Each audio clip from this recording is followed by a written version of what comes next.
So talk to us about WeWork. What is a correct valuation and why did this go so wrong?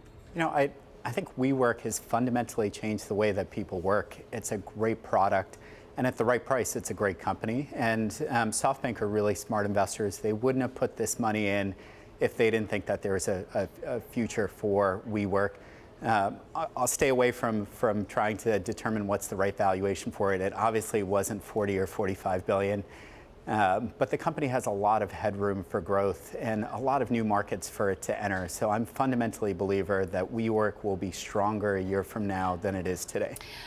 All right, well, we shall see. And it was a bit of a mess. I mean, I think we can all agree to that. And this $9.5 billion bailout, I mean, obviously there's some value there because we're talking about structures and about, people and rents and so on. But at the same time, it's hard to know. But you're a global tech VC fund and you're talking to investors every day of the week. Are investors getting a little more skittish now that we've had so many, what I think you could call failed IPOs?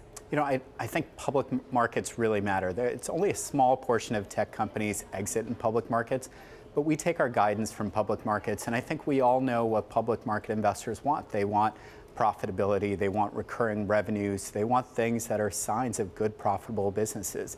And I think, unfortunately, some tech companies have probably IPO'd too quickly without having the fundamentals of what public markets look for.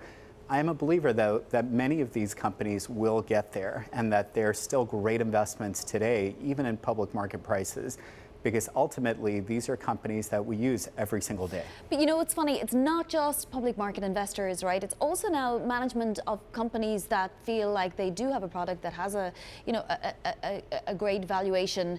But they're also becoming more reluctant to go to the public markets because the sort of bubble has popped, right?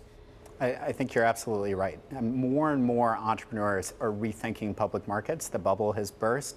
I think it's a really expensive process to go public. In 10 years ago, you'd go to the Valley and entrepreneurs would tell you that their goal was to be a public company, to ring the bell. It's less and less true today, and a lot of companies believe that they will grow faster and stronger staying in the private markets, and there's more than enough capital today in the private markets.